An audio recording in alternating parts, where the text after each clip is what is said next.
Hello and welcome back to A Better World. This is your host Mitchell J. Rabin, and we're very glad that you're joining us again today.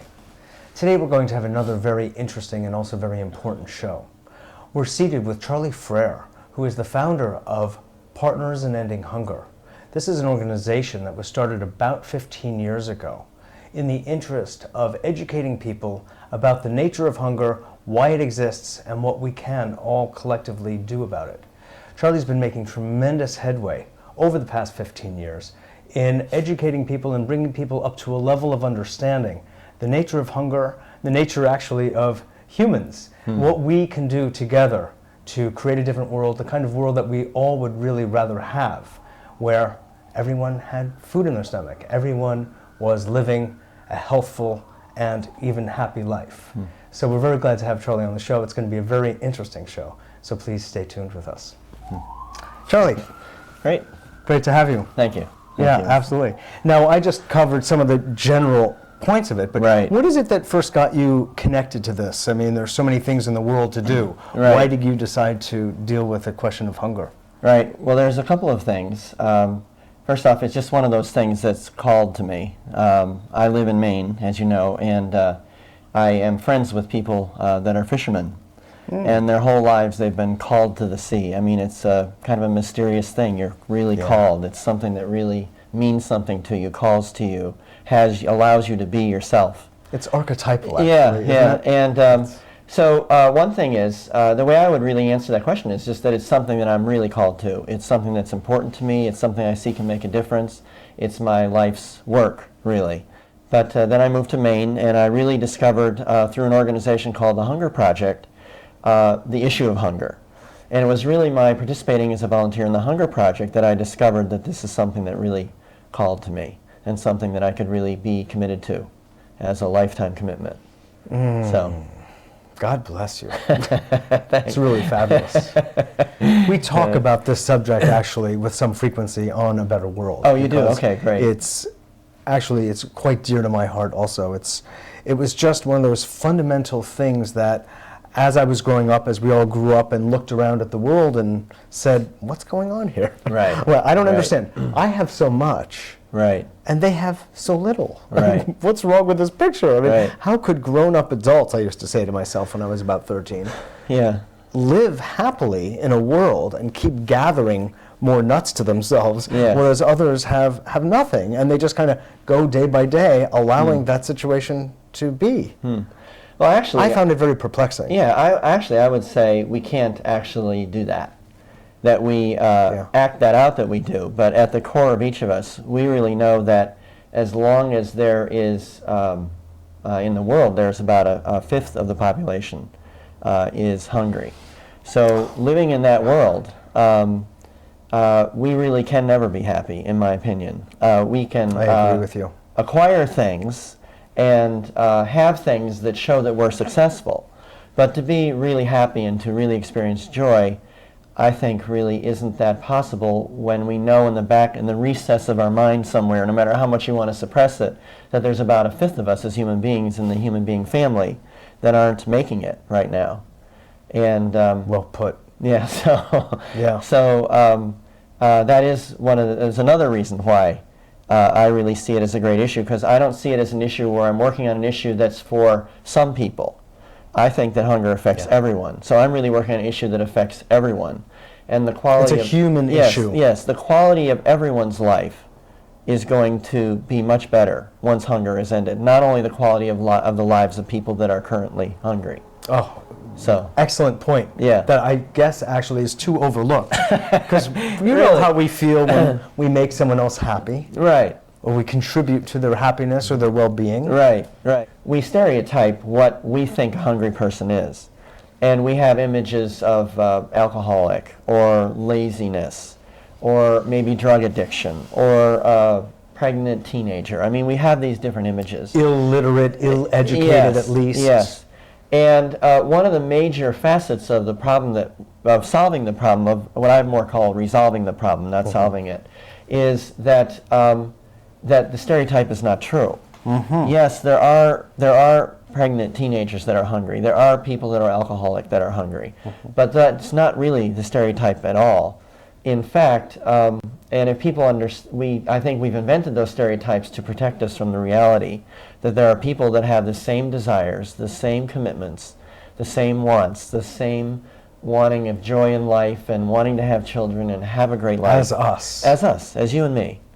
And for whatever reason, often aren't given that opportunity.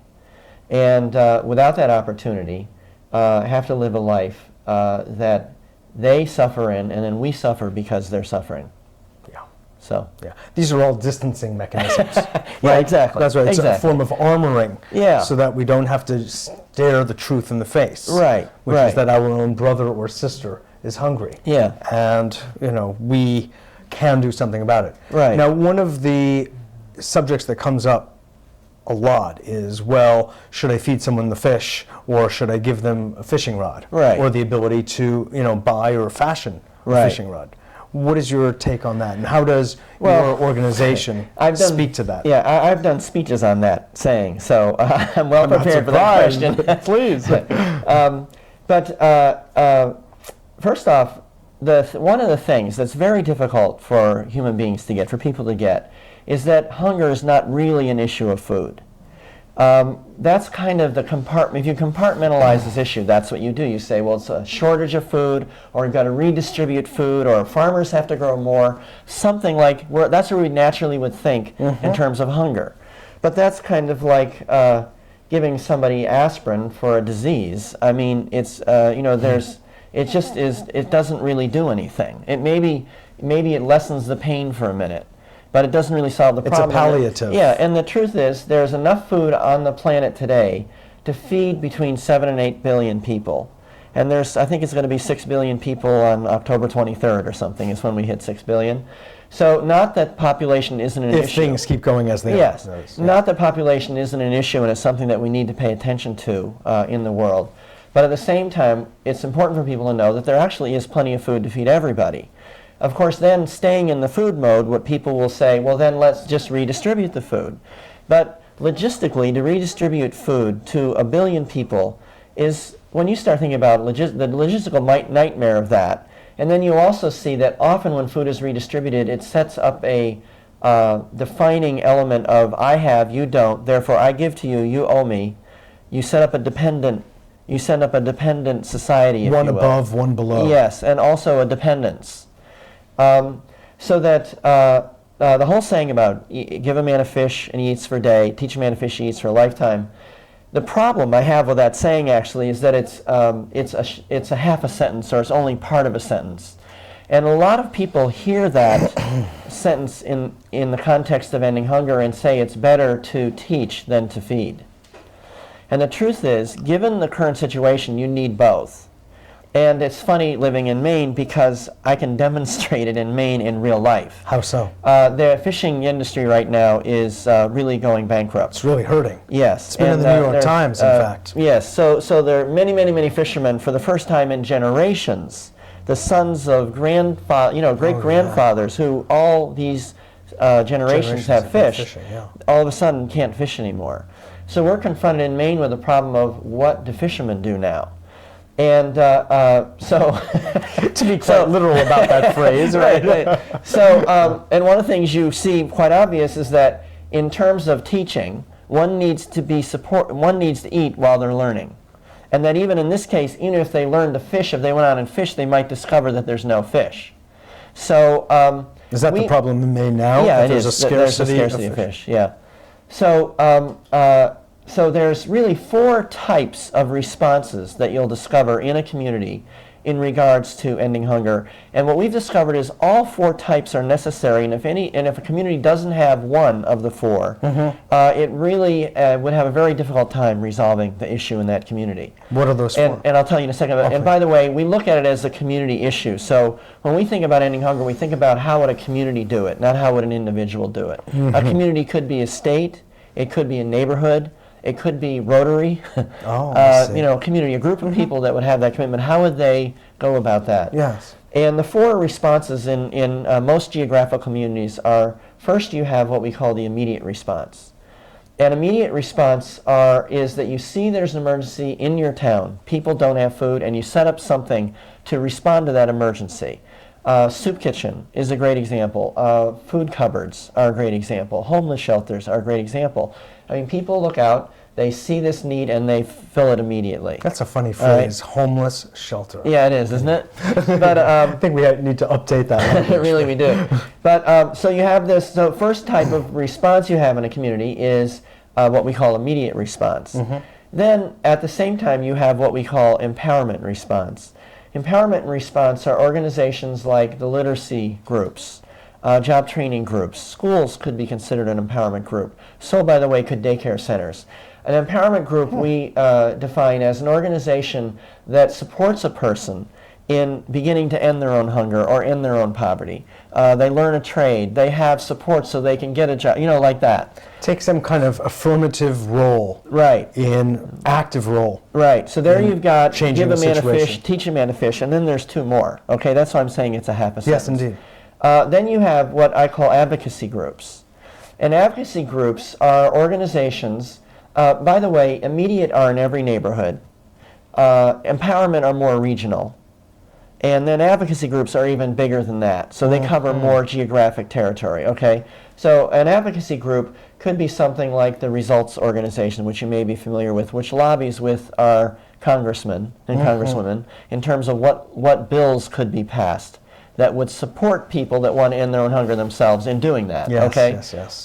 So advocacy groups So they're not on the dole. policy formers, policy changers, people working to get the government to do things, lobbyists. Social policy. Yes, exactly, public and social policy.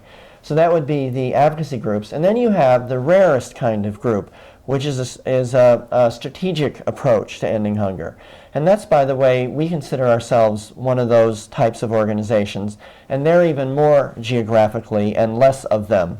So there's the most immediate response, the least of us. And I've divided it by organizations, but it's not unusual, particularly these days, to find an organization that embodies all four of these. But our organization specializes in the strategic approach. And what that is that we look at a community and we look at it, we try and look at the issue as a whole, not as parts. So in immediate, their job is to look at the part called feeding people or housing people. Yes. Our job is to stand back far enough and see the whole process and to begin to add elements to the whole process, that by adding those elements, everybody, all the three other types of responses are empowered, have more energy, have more resources, have more ability to do their job. So the more elements we can add that have them be more powerful, the bigger base, the stronger base there is that a community can actually end hunger. Could you give me an example of that kind of? I can. Okay. And I appreciate being able to explain this. It's not, we have a great time educating our donors. Yes. Now, the great thing about what we do is once our donors understand what we do, they really, really see how important it is what we do, and they're very loyal. Oftentimes, people don't understand what we do, and it takes a kind of an educational process, which we're doing right now, Sure, and I appreciate. Sure. But we're now educating thousands. Right. A classic example of this way of approaching things would be a program that we've actually done in Maine for about 13 years. We've done in New Jersey for 10 years. And we've done in 13 other states as pilot projects in various sizes, both big and small, whole states and small communities. And it's called Ending Hunger Week. And what Ending Hunger Week is, it's a program that we added to what was already going on. And when we started in Maine, we surveyed all the organizations in Maine and said, what do you need? And basically 86% responded to that survey, we need more money, or we need more community support, or we need more resources. We don't have the resources we need to effectively do what we're being asked to do.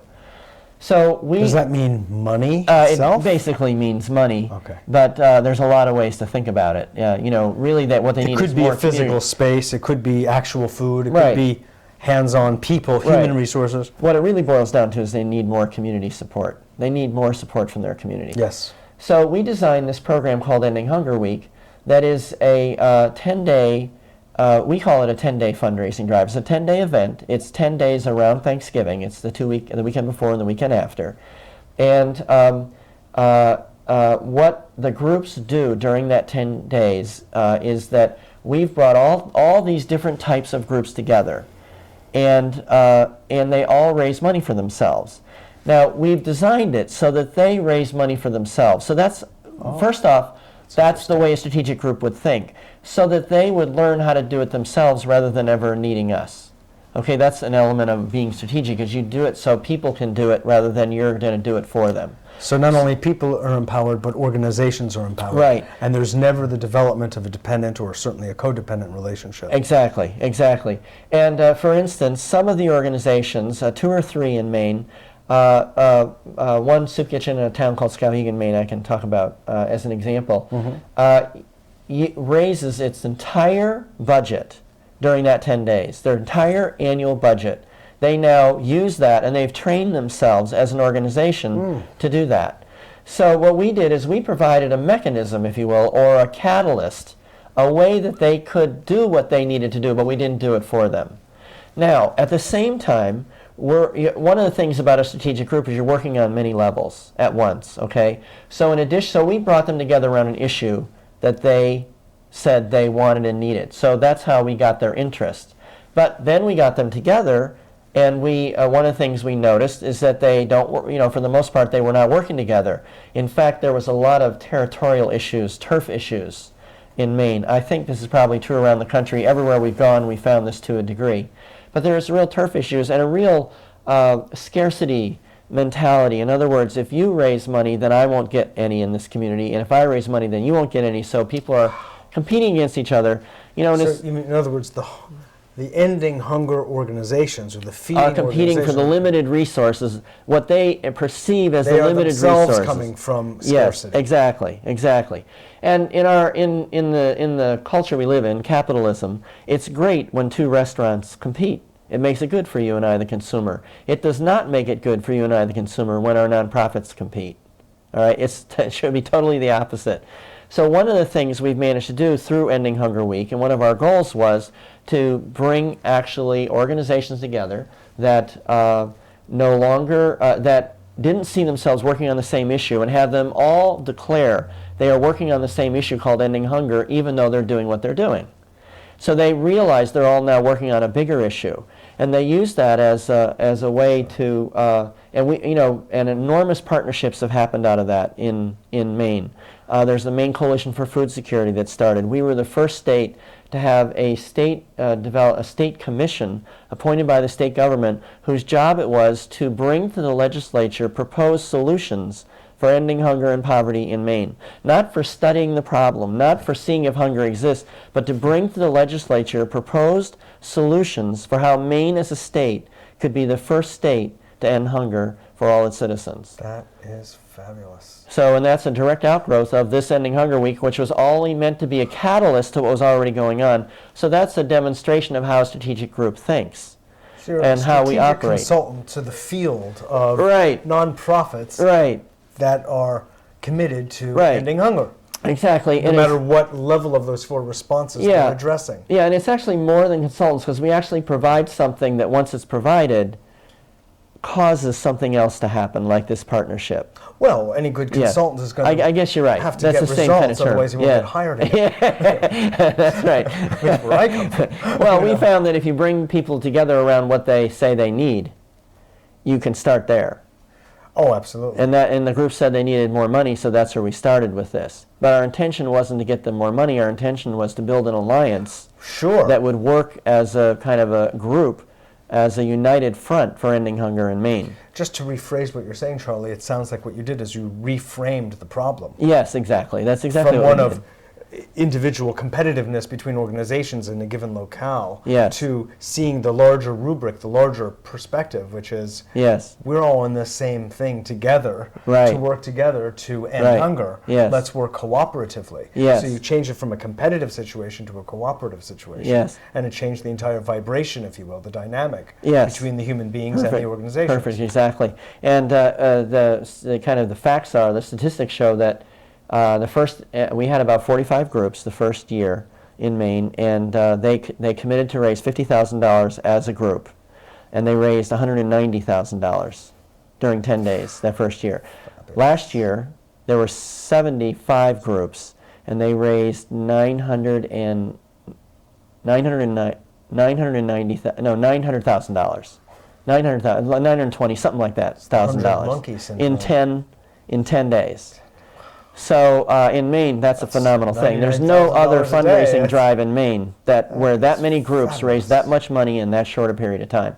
So that is a great example, and I would like to speak a minute about now something with that same kind of thinking we're going to be doing around the country. Oh, good. So we're designing right now, and it's very, very exciting. We're designing what we're calling an education campaign. But it's not an education campaign in the sense of that we're going to teach people to think different. It's an education that's going to call people to action. And it has many elements, okay? And it calls them to action in their community. Yeah. And part of it will be using the media, using TV, but really the approach is we're going to start working with community leaders. We're starting in both Maine and New Jersey to begin with, and have community leaders make a commitment that their community will take on as a project ending hunger throughout their community. And the education campaign is really, we're designing an education campaign that will provide them with the tools and the information and the technology and the kind of the understanding they would need to actually succeed at doing that. And we're just about to begin a very extensive survey in Maine of community leaders to really begin to discover how community leaders think about hunger, what their issue is. We knew organizations, what they wanted was more resources. What keeps a community leader, the head of a bank, the head of the local Rotary Club, the local police chief, the heads of organizations that are already active in this issue, what keeps them from all working together towards a common goal to have their community eliminate hunger and poverty? So I'm getting really excited about that because we've been working for 2 years on the design of this, and beginning next year we're going to be doing a pilot project in Maine first, then in New Jersey, with an intent that over the next 6 to 7 years we're going to spread this education campaign across the country. So isn't that cool? That is really cool. We're very excited about it. Yeah, indeed. You have a lot to be excited it's about. not Ending Hunger Week, but you can see it's designed on the same principles that Ending Hunger Week was. So Ending Hunger Week taught us the principles that now we can apply for the country. Absolutely. Yeah. But it also sounds, Charlie, that you are addressing some of the fundamental psychological issues. We are. That have created the situation in the very first place. Right, exactly. Where there is this intense socioeconomic disparity between people, between groups. Yes. And that needs to be evened out. And so if you can get, a bank president to be heading up in a leadership position, how to represent, first of all, the value of ending poverty. Yes. And what else should a banker really do? Right, exactly. Why not? More people will put money in the bank. That's right. I mean, it is very logical once you start. It's kind of like capitalism at its best. Yes, and which is at its most humane also. Yes, yeah. And it can be harnessed for this purpose. Exactly. And we're adamant in Maine about, Maine has some of the wealthiest people in the world live in Maine, at least part-time. So we want Maine, and we're starting with Maine, but this is really for this country. It's more like, we have some of the wealthiest people in the world in this country, and if our country could have the wealthiest people in the world, why can't we also be a country where no one needs to live at a substandard level? I mean, we're known that we have wealth. Because there are vested interests in it being this way, and you know that, I know that. Yeah. So, but a community by community by community, we're really approaching a community by community. Communities would have a self-interest in improving their community so that everyone's life gets better in a community. That's why we're directing it at communities. When you do it on a more local level, it gives everybody a chance to be more humane. The more global it gets, the more abstract it gets. Yes. Which is one of the problems with the idea of a global marketplace altogether. Yes. It's so anonymous. Yes. It's not a ma and pa. Yeah. You don't know the people. Yeah. It's behind a computer screen. Yeah. It becomes so anonymous. Yeah. I want to raise something else. Sure. Because it's an issue that I think is really unaddressed in the entire hunger nonprofit world. Yes. And correct me if I'm wrong, which I'd love to. And that is, the subject is always about hunger. Yes. And I really think that it needs to be relanguaged into the subject of malnutrition. Because a lot of people eat and they're still starving. Yes. And a lot of people don't have much to eat, and they're actually healthier because they're not putting a lot of garbage into the system. Right. So it seems to me that a more accurate framing of the issue is education about what the nature of the human body is, its biological needs, and giving it what it needs, which is not food necessarily, or it's food that has nutrition, nutritional values. Right. Could you just speak to? We're running out of time. I understand that. Well, so first off, there's 5 types of hunger. There's 5 types. Malnutrition is one. Okay, undernutrition is another. That's you're eating the right kind of food, but not enough of it. Then there's, of course, famine and starvation. And then there's 2 others, which one has to do with storage, not adequate storage, and the other has to do with you have a tapeworm or something that steals the nutrition. Right, okay, parasites, so there are 5 types. Yes, it's true. In the United States, there is a lot of malnutrition, but again, you have to look at the whole issue, and malnutrition is just a piece of it. So.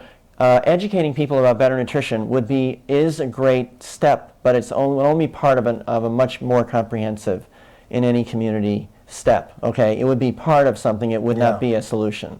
Well, not in itself. Yes. No. I'm not proposing that. But the discussion of hunger. Yes. Must include the subject of nutrition. Yes, it must. It must. And then it also brings forth a whole different economic base once one understands what really nourishes. Yes. It changes the standard ways of thinking about the monies involved in eliminating hunger. Yes. I mean, it just changes the economics. One of the problems with soup kitchens, for instance, is they get food that often isn't the healthiest food. Exactly. So that's why I raised it, because I know that. That's a real good issue. It's a real good issue to address. Listen, I hate to tell you, but we're out of time. Huh? Right. Yeah. We have poverty of time. Really. We need more. Yeah. I love what you're doing, Charlie. Thanks. I really do. I just want to commend you from the depths of my heart for this hard, beautiful work you're doing. And thank you. You're really serving the community locally and at large. Yeah. Can I say our 800 number? Please do. 1-800-STOP-HUNGER. 1-800-STOP-HUNGER for, if people want to know more about us or what we're going to be doing in New York and like that. Beautiful. Yeah. Thanks again for being on the show. Thank you very much. Let me and we at A Better World just really encourage you to keep on with the great work you're doing. Thanks. Absolutely. Great. This is Mitchell J. Rabin for A Better World. Hope you got a lot out of that show. I really did myself, that's for sure. Please give a call at 212-420-0800. Share your thoughts and feelings with me.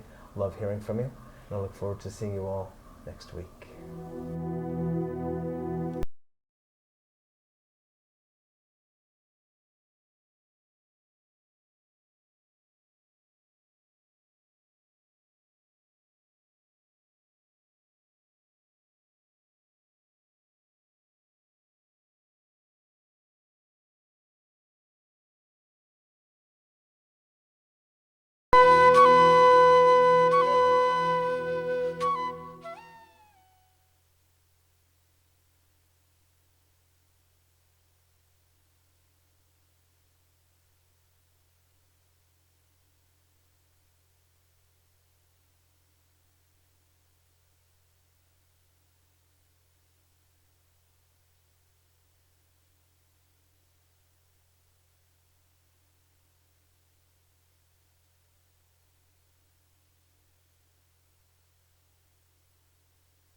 And welcome back to A Better World.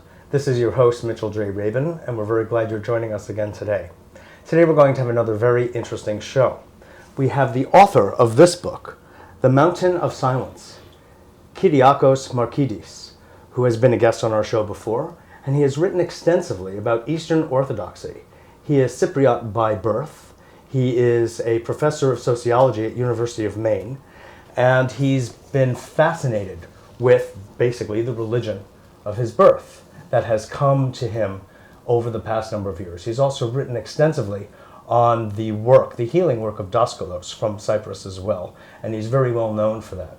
We're very glad that Kyriacos is back with us today and speaking about this last work of his, which is very profound and brings implications for us all who are at all interested in a spiritual path to re-look at the religion of our births. Kyriacos, a pleasure. Well, it was a pleasure to come back to again. Good, I'm very glad. Ine kala. Very good.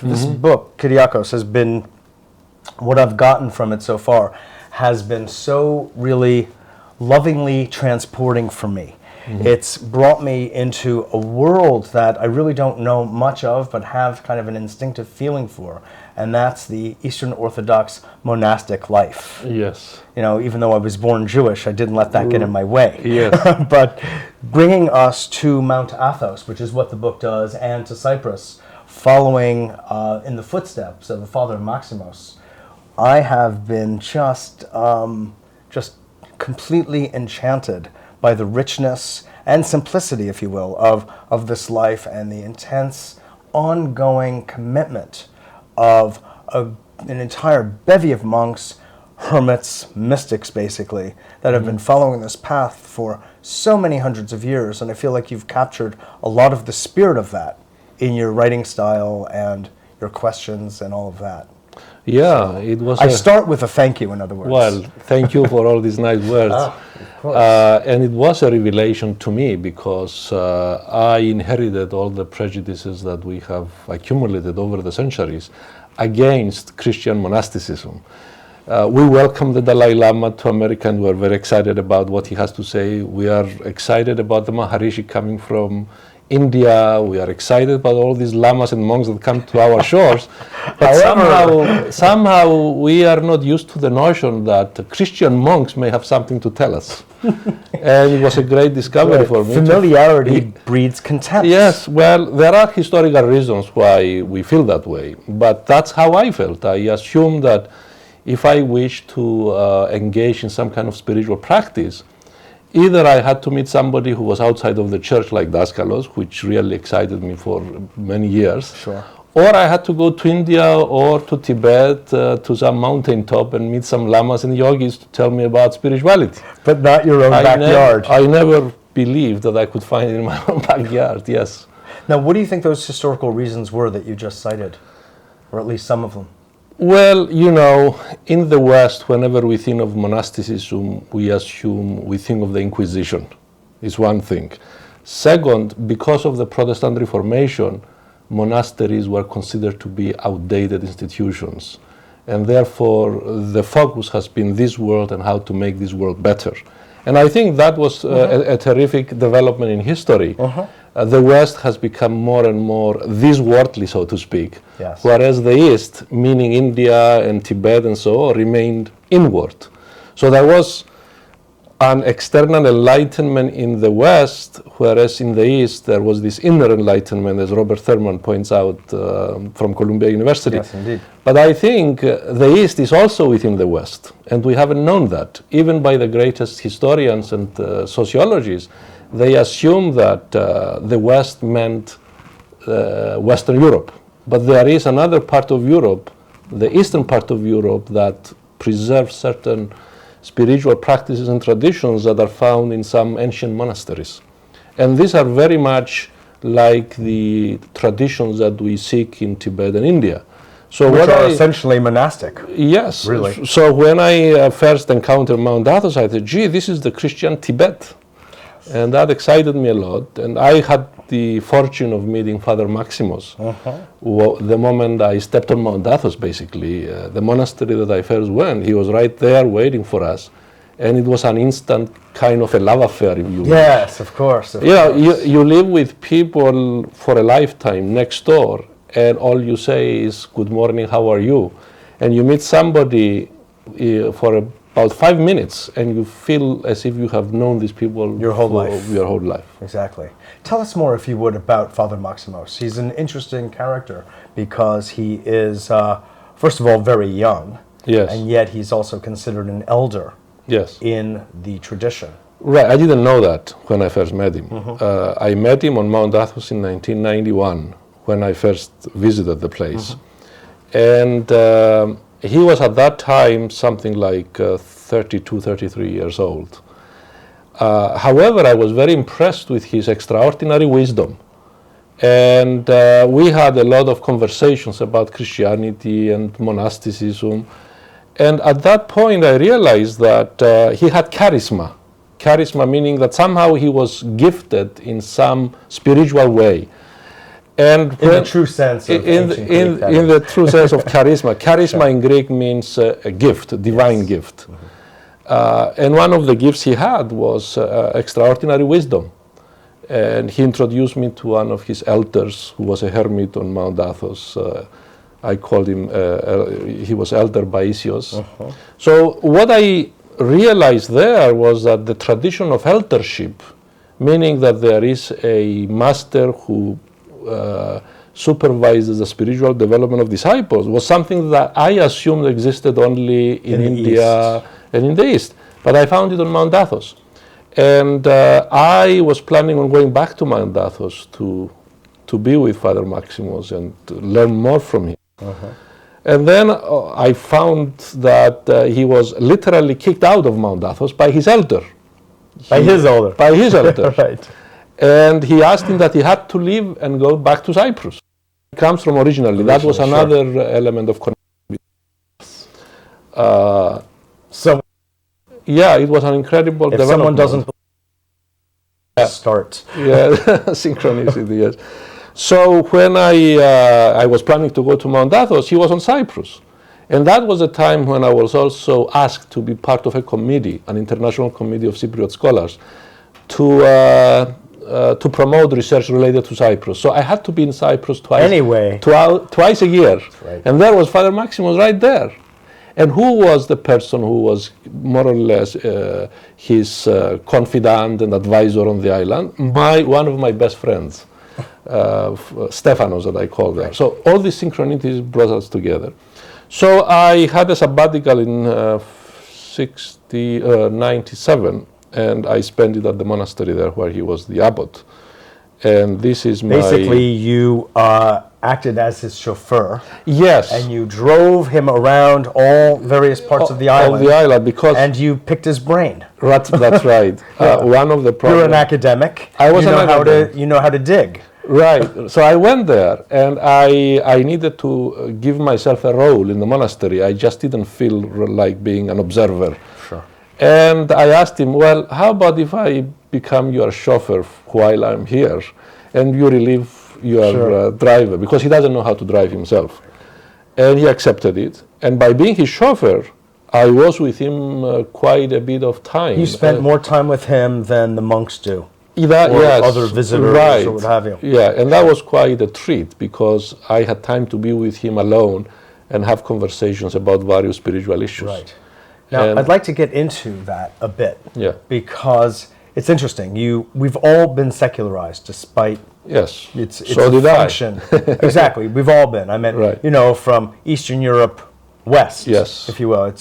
We live in a secularized culture. Right. And even though we know and have our religious roots, they've become rather meaningless Yes. unless we individually revive them or go to another religious Right. school or something of that sort. And what was it that happened inside you, Kyriacos, that I would like to kind of get across here to people? What happened to you individually inside? Because not to mention secular, you're also an academic. Yes. You're a sociologist. Yeah, right. So you've embraced science and scholarship as, you could say, your God. Yes. Yeah. That's the teaching there in Yes. the world of academia. What happened that would have shifted you into embracing, like truly embracing, as it's clear in the book you did, your own original Well, you know, religion? it's been a long process. When I first came to the United States, I was you might say, a naive believer. And then after 10 years of training in American academia, I became secularized and an agnostic. Not a cheerful agnostic, but Yes. a reluctant agnostic. But I felt I had no choice. Yes. Then in the 70s, Peer pressure, what have you. well, I It's the thought background listening, if you will, of the culture. everything that we read or encountered pointed in the way of God's death. And that was the kind of worldview that was dominant, that has been dominant in the university culture. Definitely. And in order to be an intellectual, you had to espouse those beliefs. Now, what happened once I went to Maine, I met people who were meditating, and I never heard of the word meditation before. I started it myself. I started reading the work of Eastern philosophers like Krishnamurti, Yogananda. I've read the Castaneda books. All of these things opened me up that somehow there is something else besides the material universe as we know it. And of course, there were a lot of research coming out in the sciences pointing in that direction, the Big Bang theories, all of that I've read. And it was Quantum physics. Yes, and all of this intellectual preparation opened the way for me to accept somebody like Daskalos in Cyprus, a healer, a psychic, and a philosopher. And I spent the next 10 years, instead of doing research on international terrorism, which I plan to do, to have my career, so to study the circles of Daskalos. Right. And that was during the 80s, and I wrote several books about my encounters with these healers, psychics, and Christian mystics. But they were outside of the church. They were very well-loved books, actually. Yes, they were not monks or hermits. They were just ordinary people like you and I. And I thought that the setting of the monastery belonged to the medieval times, that it has nothing to offer us today. After meeting Father Maximos, I had to revise my views about this subject. I think that the monastery, we have to create contemporary monasteries that would be a reflection of our modern state of intellectual development. What are these places? Places where individuals can become full-time preoccupied with the search for God. And it has to be done within our multicultural setting. When I asked Father Maximos, how do you bring this to America? He said America has to develop its own saints because they have to take into consideration the culture of modern America. You cannot, in other words, transplant them here and expect Americans to go and become monks like they were. Exactly. So the way I intellectually explain it in my head is that, well, we have suppressed the contemplative approach to truth because of our secularization, and we assume that knowledge comes only through the senses, that is science, or through the intellect, that is philosophy. And somehow the practices of contemplation were considered to be not relevant for Westerners. And that's exactly, I think, what we need today to balance our secularism and our scientism and rationality with the contemplative, quiet traditions of the East, India, Tibet, but also, I think, the traditions that were preserved on certain monasteries of Eastern Christianity. I was talking to a Catholic bishop in Portland, Maine, and he told me, you know, Christianity has two lungs, one Western, namely rational and philosophical, and the other one is the Eastern lung, namely mystical. Both lungs are needed for proper breathing. So that metaphor, I think, summarizes my interest. I would like to see, for example, universities incorporating some of those practices that we find in monastic communities. But it's and in interesting. ashrams. It's interesting because Father Maximos makes the very clear point that God cannot be experienced through the intellect. Exactly. And you ask him an interesting question while you're driving the car down some narrow lane at 4 a.m, something about are you saying that the entire historical, intellectual tradition, philosophical tradition from Plato and Aristotle on to Kant is out the window, basically? Well, And he said, or off the mark, yes, as in the true sense. yes, He said yes. yes, because you cannot know God through the intellect. That's the The point. intellect can So point the way. to bring, well, what happened to agree with you, I'm just playing devil's Yes. advocate for a moment, to bring the search for God, if you will, and the contemplation of God into the universities is directly opposite and contrary It challenges to the I mean, but 180 degrees. Yes. The methodology of intellectual curiosity and if scholarship. if we cannot do that, we need those institutions. No, we need those institutions that can coexist with the university, that can Balance it out, really. to balance out that. Yeah. And we've seen it happening in the last few decades, when we see all kinds of ashrams and monasteries popping up all over the West and here. And I know that there are some Eastern Orthodox monasteries that are being created Here in the United States? In the United States, yes. We So are speaking with the author, Kyriacos Markides, of this wonderful book, The Mountain of Silence, on the subject of Eastern Orthodoxy. It's a new, fresh look at monastic life at Mount Athos and in Cyprus. So anyway, that's what's happening here. yes, what I am suggesting here is that we need wisdom to bring it forward into the modern world. And this wisdom historically has come out of monastic communities, whether it is Tibetan communities or the ashrams of Very India. We need what Ken Wilber says, we need a Western yoga as a pathway to God. And what we have done in the West is to assume that the way to God is through high philosophy, intellectual discussion. Well, you can get as many PhDs in philosophy, you are not going to know God. You have to use a different approach Modality, to sure. the knowledge of God. Father Maximos claims that the only people who can speak about God are the saints. And who are the saints? Are those individuals who have managed to clean themselves of all egotistical passions so that God can speak to them. God is not going to speak to the human heart until that heart is cleaned. So how do you clean the heart? You don't clean it by just reading Plato or Aristotle. These are great minds, and the early fathers of the church were also great intellectuals, like Sure. Basil the Great and Gregory of Nyssa and so on. But also we need to work on our passions, on our destructive passions, how to overcome ego absorption, how to overcome over-attachment to the things of this world. And some individuals, and I'm not one of them, can go and spend all their lives in a monastery in that pursuit. But they would argue that we can do the same thing as we live in the world. In other words, we can reach God in our relationships with others. So Father Maximos will say that marriage, he said, is like being in a monastery. In other words, you are trying to send yourself in a relationship with another human being. It is not for the sake of procreation, he said, as some Christians believe, that marriage somehow is for procreation. It's to overcome your egotism and your self-absorption. So the other individuals is that person who can help you out overcome your ego absorption.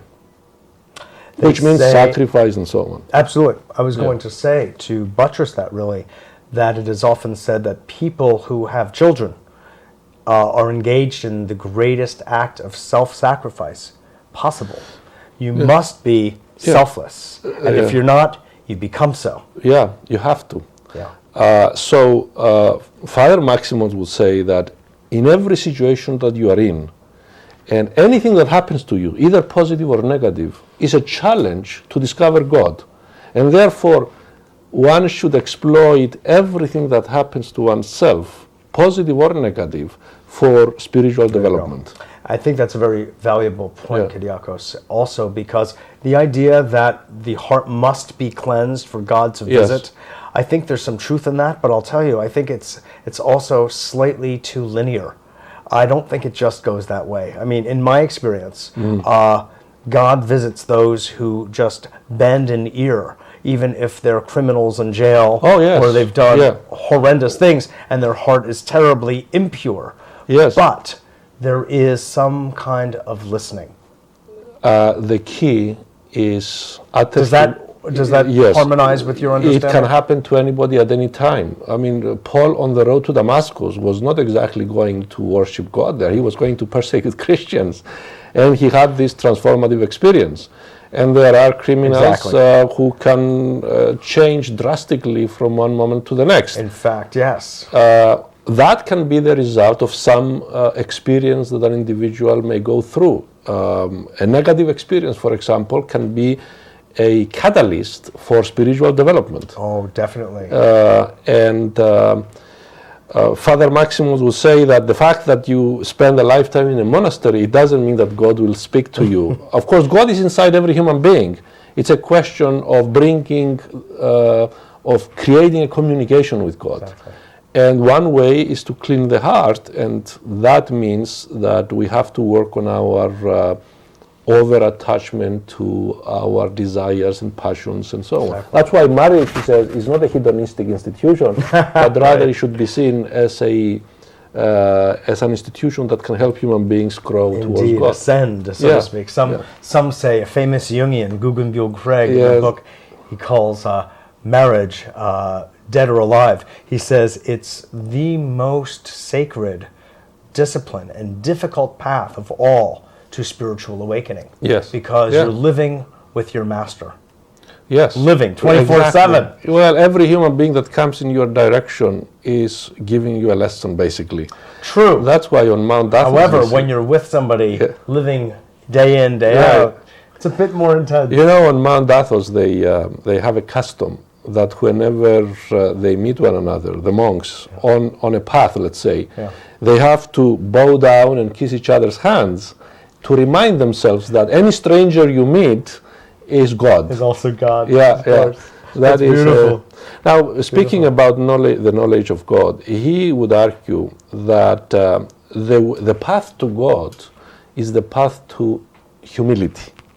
You cannot really know God unless you develop a humble heart. God really doesn't connect well with pride and arrogance. And we need to learn that lesson, that it's only through metanoia or change of mind and through humility that we can ascend towards God. Yes. That's the Christian teachings, basically. Oh, yes, by all means, by all means. And the spiritual teachings of the East very powerful. at the same time. Exactly. Yeah. It's very powerful. I would like to get into two other things in our remaining minutes, and you're so brilliant. I have a feeling you'll be able to do this. One is the subject of eidos maniakos. I think that's something that people should come to some greater understanding and appreciation of, which you describe in the book. As well as, I would like to know, maybe you'll open this with us, what is Father Maximos's real understanding of God? There is a tendency, as you well know, in Christian thinking and Jewish, that God is anthropomorphic. And I know in your mind and my mind, we know that's not true. But virtually in the book that you wrote and other references, even in the interview, there is some sense that God is thought of as some kind of being. Yes. And just outside of, if you will, human being. Yes, okay. It's a real problem. These are it's a real serious problem. Which one should we take first? The latter. Or eros maniakos? The former. Okay. Well, eros maniakos is, or maniacal eros, is the term used by Saint Maximos the Confessor, that the individual who enters into the light of God is a maniacal lover, because it's like going home to the beloved. And Father Maximos claims that the reason why saints who have lost that connection feel so desperate is because they have lost their love and they are in search of finding it. And he said, no human love can compare to that kind of love. He said, if you put all of your loves together, it cannot match the kind of love that the saint experiences. Now, in terms of the personal God, God appears to you in a way that can understand you. You're speaking about that the way you did really reminds me of the Sufi tradition that uses the word beloved. You know, Exactly. the poetry of Kabir, the poetry of Rumi, and it's all God is always thought of as a lover. One principle that is very much at the heart of the Eastern tradition of Christianity is that whatever you say about God is wrong. And that the only way to know God is to experience God, and then you will know. So these are some of the things to keep in mind. God can present himself or herself or whatever you want to call God in a way that would be understandable to you. And that if God is love, love can only be personal, you see. It cannot be an abstraction. And in that respect, God is a person because it is the very soul of creation. And the reason why one personifies. Exactly, and the reason why there is the notion of the Trinity in the Christian tradition is to emphasize that point that God is not some kind of an abstract, lonely force, but rather a God of relationship and of total love. It's interesting, though, because God is also the intelligence, if you will, behind all creation. Yes, And God is love there and is many an other impersonal facet to that as God well. is not only love. Right. It's also total knowledge, total power, and everything else, and many more things that we cannot possibly imagine. Exactly.